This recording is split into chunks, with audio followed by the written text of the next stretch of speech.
Sulastri turun dari bus di pinggir jalan desa, menyeret koper tuanya dengan langkah perlahan. Rambutnya yang terselip di balik kerudung tampak sedikit lepek akibat perjalanan jauh. Tak ada sanak saudara yang menjemput, hanya angin sore yang berhembus lembut membawa aroma sawah yang telah lama dirindukannya. Desa kecil di Yogyakarta itu masih sama seperti dulu. Jalan berbatu, rumah-rumah joglo yang berdiri kokoh, dan masjid di tengah kampung yang kini tampak lebih megah. Namun, suasana hati Sulastri berbeda. Ia kembali setelah bertahun-tahun bekerja di Arab Saudi, membawa pulang pengalaman, luka, dan harapan baru. Di sudut warung, beberapa ibu-ibu tengah berkumpul, termasuk Bu Sumarni, sosok yang dikenal paling gemar mengomentari kehidupan orang lain. Tatapan mereka langsung tertuju pada Sulastri yang berjalan melewati mereka dengan langkah tertunduk. "Loh, Sulastri pulang? Kok nggak ada yang jemput?" Suara Bu Sumarni terdengar dengan nada yang sengaja dibuat lebih keras. "Iya, kasihan. Udah bertahun-tahun kerja di luar negeri, tapi pulang-pulang masih gitu aja. Jangan-jangan nggak bawa hasil," sahut seorang ibu lain sambil tertawa kecil. "Palingan juga cuma jadi pembantu, makanya pulang diam-diam, malu kali ya," tambah yang lain dengan nada meremehkan. Sulastri mendengar semua itu, tetapi ia memilih diam. Hatinya sedikit perih, tapi ia sudah terbiasa dengan tatapan dan bisikan semacam itu. Baginya, kepulangan ini bukan untuk mencari pengakuan, melainkan sekadar untuk kembali ke tanah kelahirannya, tempat ia berharap bisa hidup dengan tenang. Namun, ia tak tahu bahwa di balik bisik-bisik itu, desa ini telah menyiapkan ujian baru yang jauh lebih menyakitkan. Matahari senja memancarkan cahaya keemasan di langit desa. Suasana kampung tampak lebih hidup dari biasanya. Anak-anak berlarian di halaman masjid yang kini berdiri megah dengan cat baru dan kubah yang lebih besar. Para lelaki duduk di serambi, membicarakan betapa beruntungnya desa mereka mendapatkan renovasi masjid sebesar ini. "Alhamdulillah, kalau bukan karena donatur itu, mana mungkin kita punya masjid sebagus ini," ujar Pak Karyo, salah satu sesepuh desa. "Iya, semoga rezekinya makin lancar. Tapi siapa sih sebenarnya yang nyumbang? Kok nggak ada yang ngaku?" sahut pria lain. Tak ada yang tahu siapa sosok di balik kedermawanan itu. Yang jelas, uangnya bukan sedikit, cukup untuk membangun ulang hampir seluruh bagian masjid, termasuk karpet baru dan pengeras suara yang lebih jernih. Di antara hiruk-pikuk kebanggaan warga, Sulastri melangkah masuk ke pelataran masjid. Ia mengenakan gamis sederhana dengan kerudung yang sudah agak pudar warnanya. Tangannya menenteng sebuah kantong plastik berisi mukena yang terlihat sudah lama dipakai. Tatapannya menyapu bangunan masjid yang kini jauh berbeda dari yang ia ingat dulu. Beberapa ibu-ibu yang duduk di bawah pohon asam mulai berbisik-bisik saat melihatnya. "Astaga, lihat tuh Sulastri. Kasihan banget, mukenanya aja udah bulukan," ujar seorang ibu sambil menutup mulutnya seolah prihatin. Bu Sumarni menimpali dengan nada sinis. "Wajar, orang kerja di luar negeri pulang nggak bawa apa-apa. Pasti habis gajinya buat bertahan di sana." Beberapa yang mendengar ikut terkikik. Mereka tidak menyadari bahwa di balik kesederhanaannya, Sulastri menyimpan rahasia besar yang bisa membuat mereka terdiam dalam sekejap. Namun, saat ini ia hanya menunduk dan masuk ke dalam masjid, memilih saf paling belakang. Ia bukan orang yang suka membanggakan diri, tapi melihat bagaimana orang-orang begitu memuja donatur misterius, sementara mereka meremehkannya, membuat dadanya terasa sesak. Tanpa mereka sadari, wanita yang mereka pandang sebelah mata, itulah yang telah membuat masjid ini berdiri megah. Sulastri duduk di saf belakang, membiarkan suara imam yang melantunkan ayat suci mengisi hatinya yang sedang bergemuruh.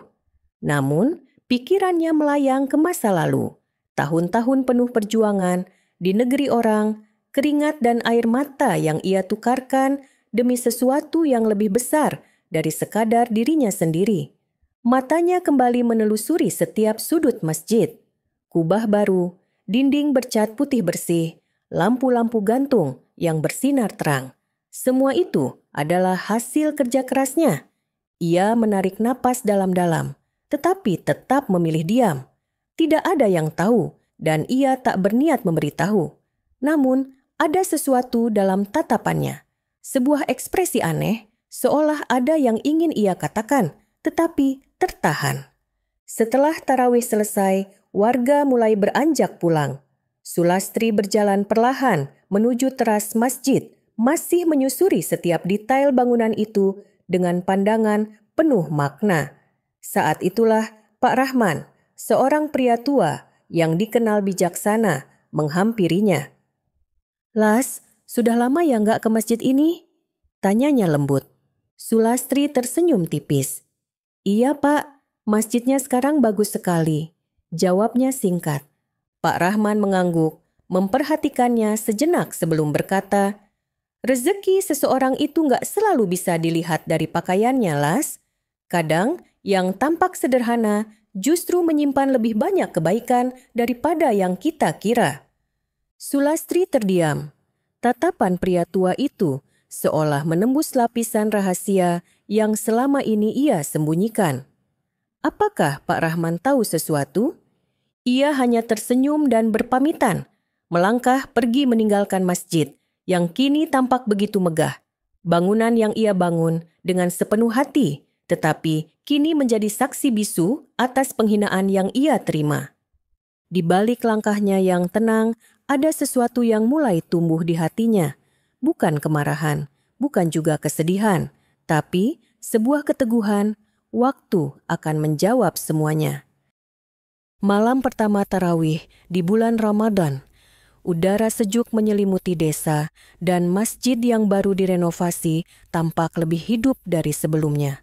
Cahaya lampu-lampu gantung menyinari setiap sudutnya, membuat suasana terasa lebih syahdu. Warga berduyun-duyun datang, wajah mereka penuh kebanggaan bisa beribadah di tempat yang kini lebih megah. Di antara kerumunan, Sulastri melangkah masuk dengan tenang. Seperti sebelumnya, ia memilih duduk di saf belakang, tak ingin menarik perhatian. Namun, kehadirannya justru menjadi bahan bisikan para ibu-ibu yang berkumpul di pojok masjid. "Itu Sulastri kan? Kasihan ya, pulang dari luar negeri tapi nggak ada perubahan sama sekali," bisik seorang ibu, suaranya terdengar cukup jelas. "Iya, paling juga cuma jadi babu di sana. Uangnya habis buat bertahan hidup, makanya sekarang kelihatan melarat," sahut yang lain, diiringi tawa kecil yang ditahan. Bu Sumarni, yang selalu menjadi pusat gosip, ikut menimpali, "Halah, TKW mah ya begitu, pulang cuma bawa baju bekas, paling nanti juga ngutang sana-sini. Paling tidak enak itu pulang kampung, tapi malah jadi beban." Bisik-bisik itu tidak berusaha ditahan. Seakan mereka ingin memastikan Sulastri mendengarnya. Dan memang, setiap kata mereka terdengar jelas di telinganya, seperti belati yang menusuk perlahan.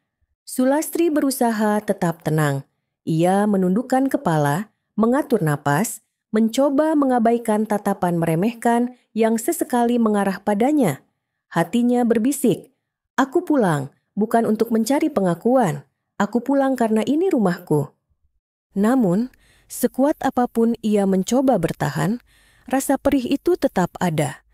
Tidak peduli seberapa besar pengorbanannya selama ini. Mereka hanya melihat dari apa yang tampak di luar, dan di mata mereka, ia bukan siapa-siapa. Adzan Isya berkumandang, menandakan ibadah segera dimulai. Sulastri menarik napas dalam, menenangkan hatinya. Ia tidak butuh pembelaan. Waktu yang akan berbicara. Senja mulai turun, langit berubah jingga keunguan. Suasana masjid semakin ramai menjelang waktu berbuka puasa. Warga desa berkumpul di halaman masjid, duduk berkelompok sambil menunggu adzan maghrib berkumandang. Di meja panjang dekat serambi, takjil berupa kolak pisang, teh hangat, dan gorengan telah disiapkan. Sulastri melangkah pelan ke arah meja, tangannya hendak meraih satu piring takjil ketika suara tajam terdengar di belakangnya. Sulastri, mau ambil takjil? Kasihan ya, pulang dari luar negeri tapi malah makan di masjid. Suara Bu Sumarni terdengar jelas, syarat dengan ejekan. Beberapa ibu-ibu yang duduk di dekatnya tertawa kecil.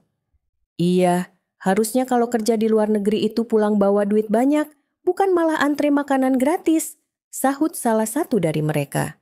Sulastri terdiam, tangannya masih menggenggam piring. Dadanya terasa sesak, tapi ia menahan diri. Namun, ejekan itu belum selesai. Seorang pria paruh baya yang duduk di serambi ikut menimpali. Suaranya terdengar lebih tajam. Kalau memang susah di sini, mending balik lagi aja ke luar negeri, daripada ngerepotin orang kampung. Gelombang bisik-bisik menyebar di antara warga. Beberapa menahan senyum, beberapa hanya menatap dengan ekspresi tidak peduli. Sulastri mengepalkan tangannya di bawah meja. Napasnya terasa berat.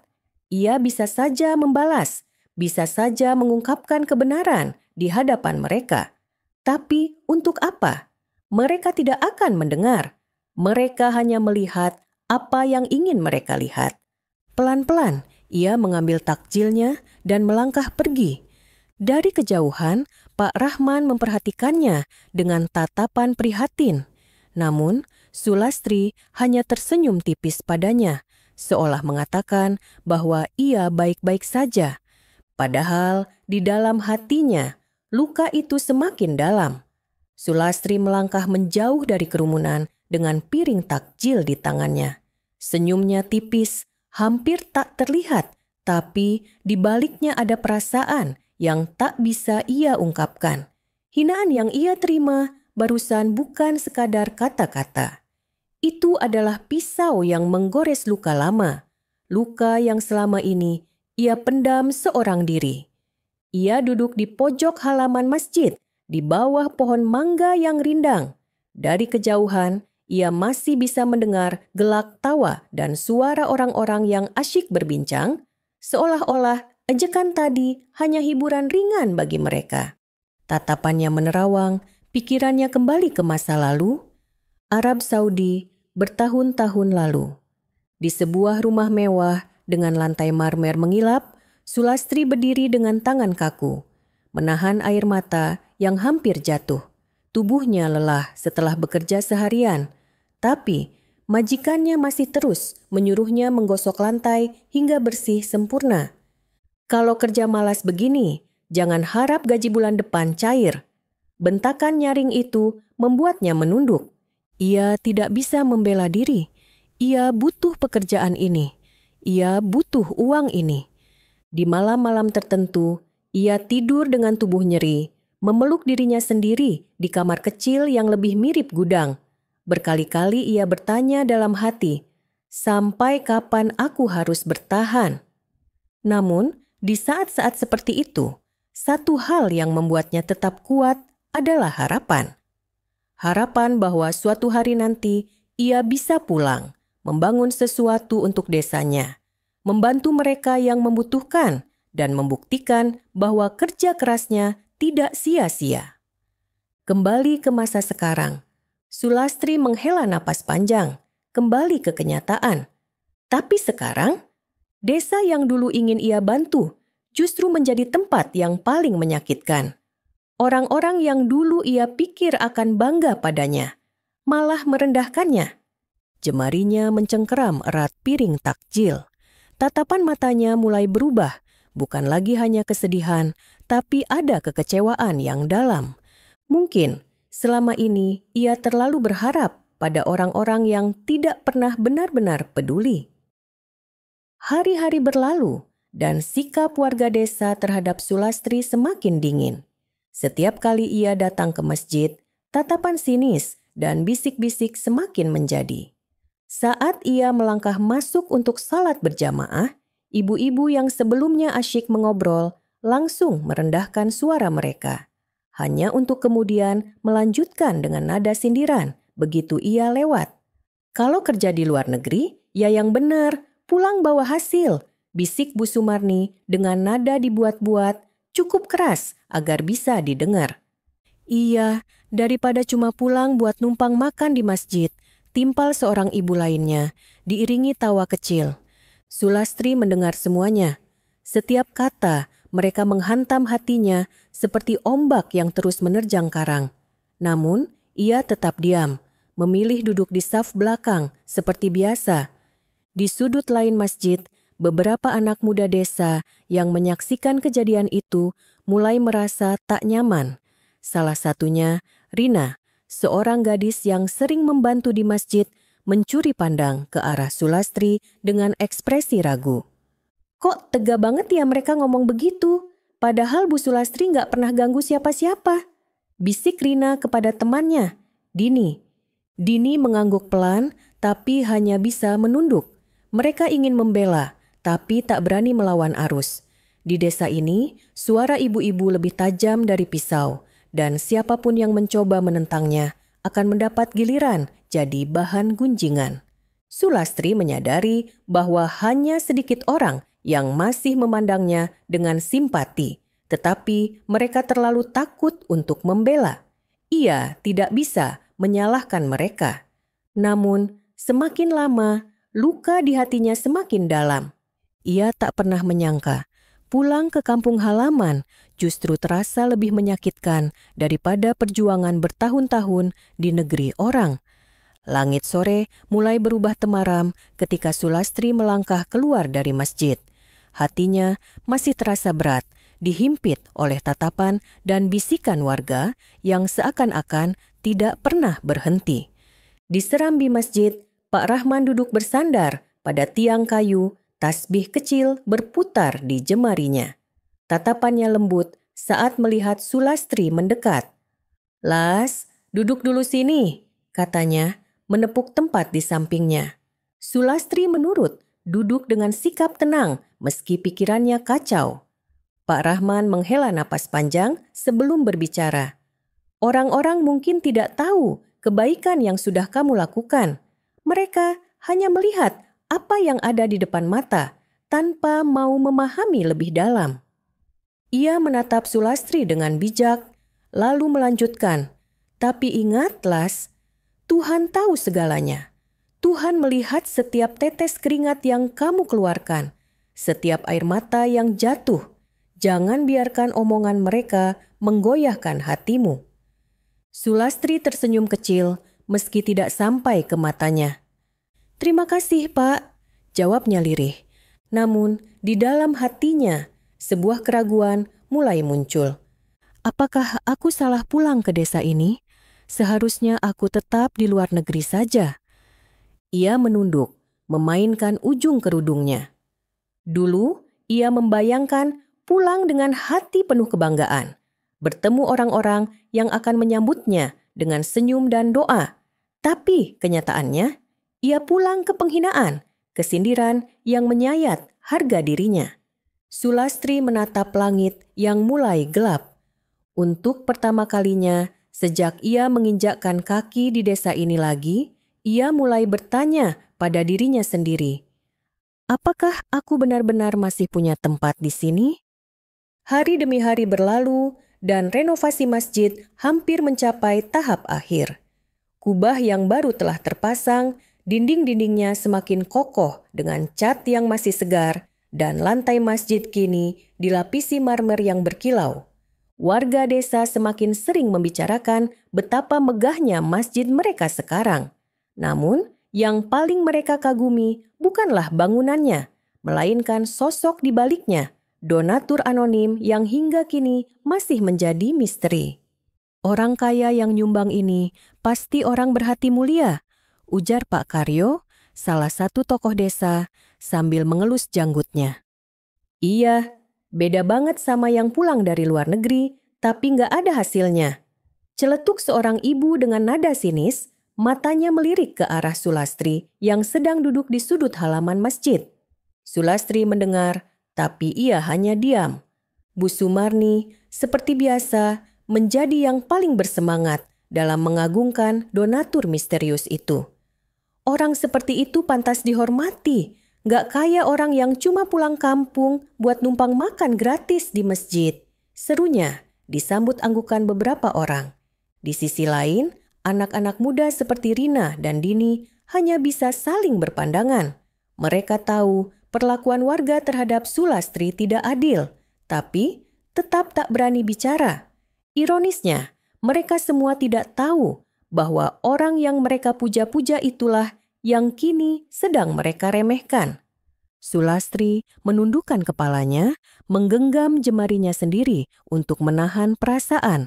Betapa mudahnya orang menilai hanya dari yang terlihat di mata mereka.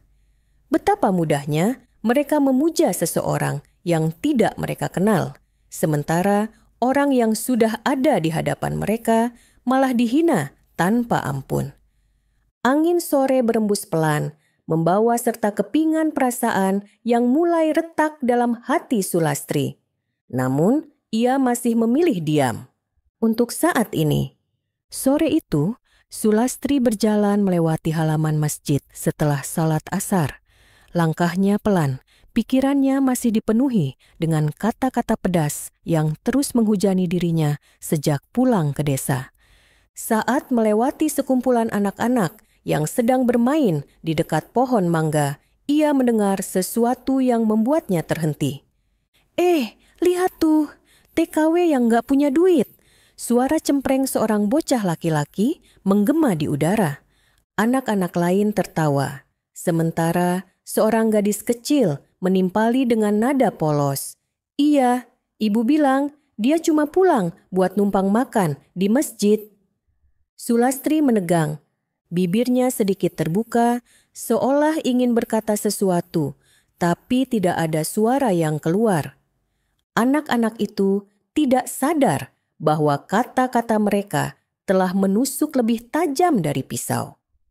Mereka hanya mengulang apa yang mereka dengar dari orang tua mereka, orang-orang yang selama ini menghakiminya tanpa tahu kebenaran. Perlahan, Sulastri mengalihkan pandangannya dan melanjutkan langkahnya. Tapi kali ini, setiap jejak yang ia tinggalkan terasa lebih berat. Di ujung jalan, ia berhenti sejenak. Matanya memandangi desa yang dulu ia rindukan. Desa yang dulu ia bayangkan akan menjadi tempatnya pulang dengan bahagia. Tapi kini semuanya terasa asing.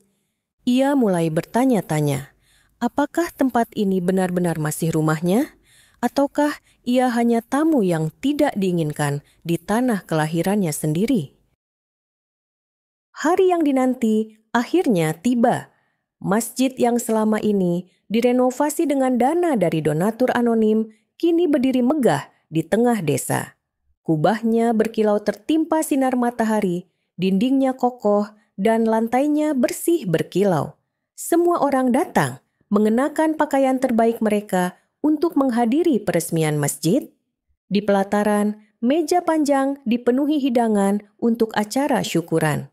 Warga berkerumun, berbincang dengan penuh antusiasme. Namun, yang paling mereka tunggu adalah pengumuman dari takmir masjid. Siapa sebenarnya sosok dermawan yang telah menyumbang begitu banyak untuk desa mereka? Pasti orang kota, nggak mungkin orang kampung biasa bisa nyumbang sebanyak itu, bisik salah satu warga. Mungkin pengusaha sukses yang punya keluarga di sini, tebak yang lain. Bu Sumarni ikut menimpali dengan nada percaya diri. Yang jelas, pasti orang yang berpendidikan tinggi dan punya banyak uang, bukan yang kerjanya cuma jadi babu di luar negeri. Ucapan itu disambut tawa kecil dari beberapa ibu-ibu di sekitarnya. Di antara kerumunan, Sulastri berdiri diam di sudut halaman masjid, tidak ada yang benar-benar memperhatikannya. Ia hanya menyaksikan semuanya dengan tatapan yang sulit diartikan. Takmir masjid Pak Karyo naik ke podium dan mengambil mikrofon. Bapak Ibu sekalian, kita semua tentu bersyukur atas berdirinya masjid ini. Tapi hari ini kita juga akan mengungkap siapa sebenarnya sosok dermawan yang telah membangun rumah ibadah kita ini. Warga semakin menahan napas. Semua mata tertuju ke depan. Sulastri menggenggam jemarinya erat. Ia tahu sebentar lagi semua orang akan tahu kebenarannya. Apakah mereka siap menerima kenyataan? Atau justru akan lebih terkejut daripada yang ia bayangkan? Semua warga menahan napas saat Pak Karyo mengangkat mikrofon dan melanjutkan pengumuman dengan suara lantang.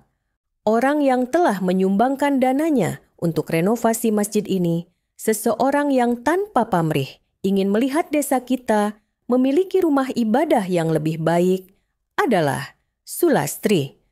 Sekejap, suasana berubah hening. Warga saling berpandangan, tak percaya dengan apa yang baru saja mereka dengar. Beberapa orang bahkan mengira mereka salah dengar. Bu Sumarni, yang sejak awal paling vokal merendahkan Sulastri, tampak membeku di tempatnya. Mulutnya sedikit terbuka, tapi tak ada kata yang keluar. Wajahnya yang biasanya penuh percaya, diri kini pucat, matanya membelalak kaget. "Nggak mungkin," gumamnya pelan. Bisik-bisik mulai terdengar di antara warga. "Sulastri, yang selama ini kita kira nggak punya apa-apa? Dia yang menyumbang semua ini? Tapi dia kan cuma seorang TKW." Di tengah tatapan kaget itu, Sulastri tetap berdiri diam di tempatnya, wajahnya tenang. Ia tidak menunjukkan ekspresi bangga ataupun marah, hanya sorot matanya yang kini lebih tegas, lebih dalam. Pak Karyo melanjutkan, "Iya, Sulastrilah yang selama ini menjadi donatur utama renovasi masjid ini. Dia mengirimkan dananya sedikit demi sedikit dari hasil kerja kerasnya di luar negeri.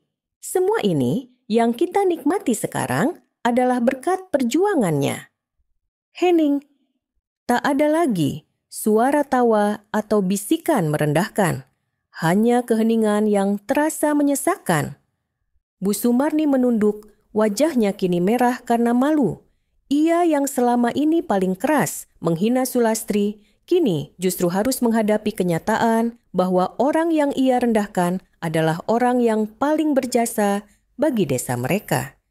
Beberapa ibu-ibu yang dulu ikut mencibir mulai merasa tidak nyaman, perlahan menghindari tatapan Sulastri. Sulastri menatap mereka satu persatu, bukan dengan kemarahan, tetapi dengan tatapan yang dalam, seakan berkata bahwa ia tak butuh pengakuan mereka, tapi mereka harus tahu kebenaran yang sesungguhnya. Dan kini, mereka semua tak bisa mengelak dari kenyataan itu. Keheningan masih menyelimuti pelataran masjid. Warga desa menunduk, tak ada lagi yang berani berbisik atau berkomentar. Bu Sumarni bahkan tak sanggup mengangkat wajahnya, seolah ingin menghilang dari pandangan. Sulastri melangkah ke depan. Untuk pertama kalinya sejak ia pulang, semua orang benar-benar memperhatikannya. Bukan lagi dengan tatapan meremehkan, tapi dengan perasaan campur aduk antara malu, kaget, dan bersalah. Dengan suara tenang, namun menusuk setiap hati yang mendengar, Sulastri mulai bicara. "Sejak saya pulang, yang saya terima hanyalah hinaan. Saya disebut miskin, saya disebut pulang dengan tangan kosong.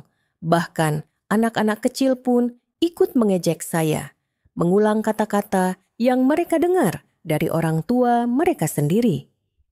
Beberapa ibu menundukkan wajah, merasa tertampar. "Kalian tidak tahu apa yang saya lalui di luar negeri. Saya bekerja siang dan malam, bukan hanya untuk diri saya sendiri, tapi juga untuk desa ini. Saya tahu betapa masjid ini butuh renovasi, dan saya ingin membantu tanpa meminta nama saya disebut. Saya hanya ingin masjid ini menjadi tempat yang lebih baik untuk kita semua."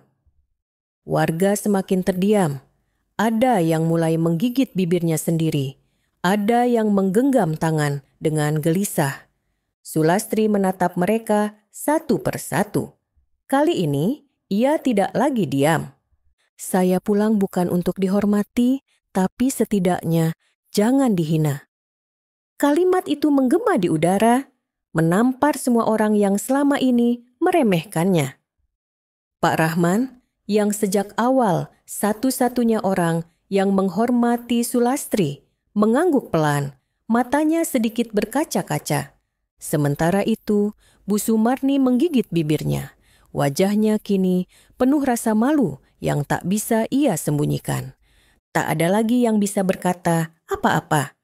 Hari itu, semua orang di desa menyadari satu hal. Mereka telah melakukan kesalahan besar. Dan kesalahan itu tidak bisa diperbaiki hanya dengan kata maaf. Setelah keheningan panjang yang mencekam, satu persatu warga mulai menyadari betapa salahnya perlakuan mereka terhadap Sulastri. Beberapa ibu-ibu yang dulu mencibir kini menundukkan kepala, tak sanggup menatap wajahnya.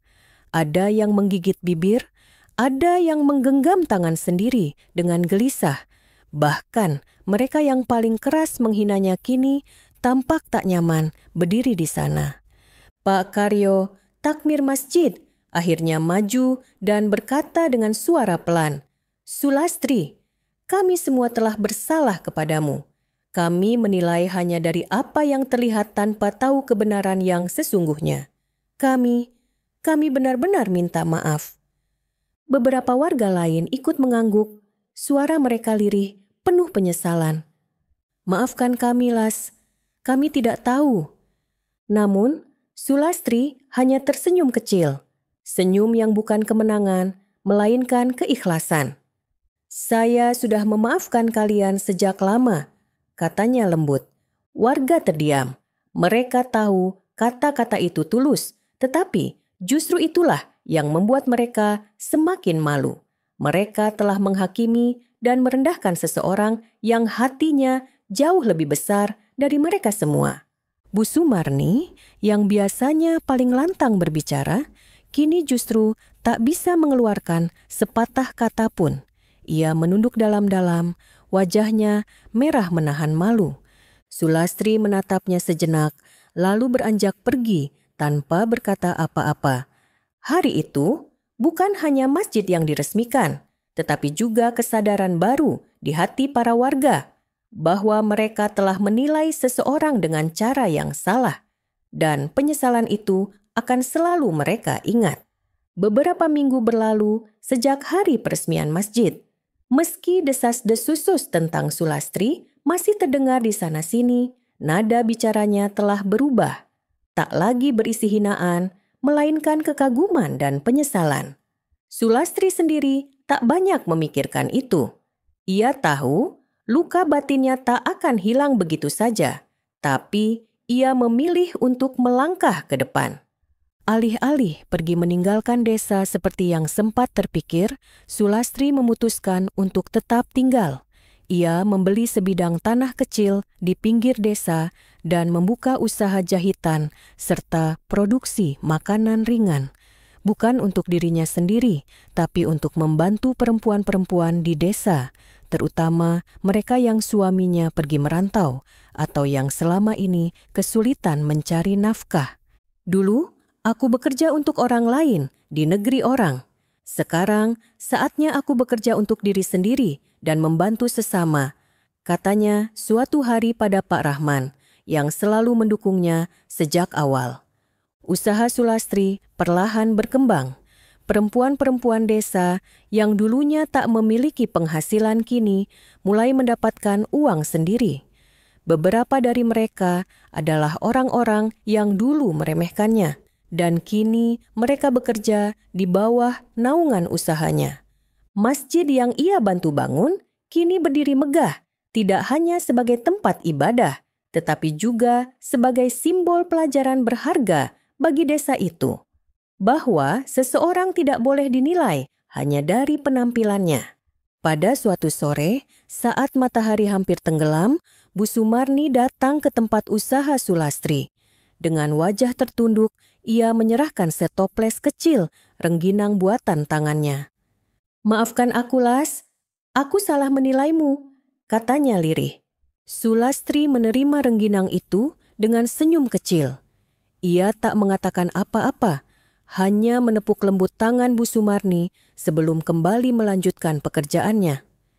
Tak ada dendam, tak ada amarah, hanya langkah maju menuju kehidupan yang lebih baik.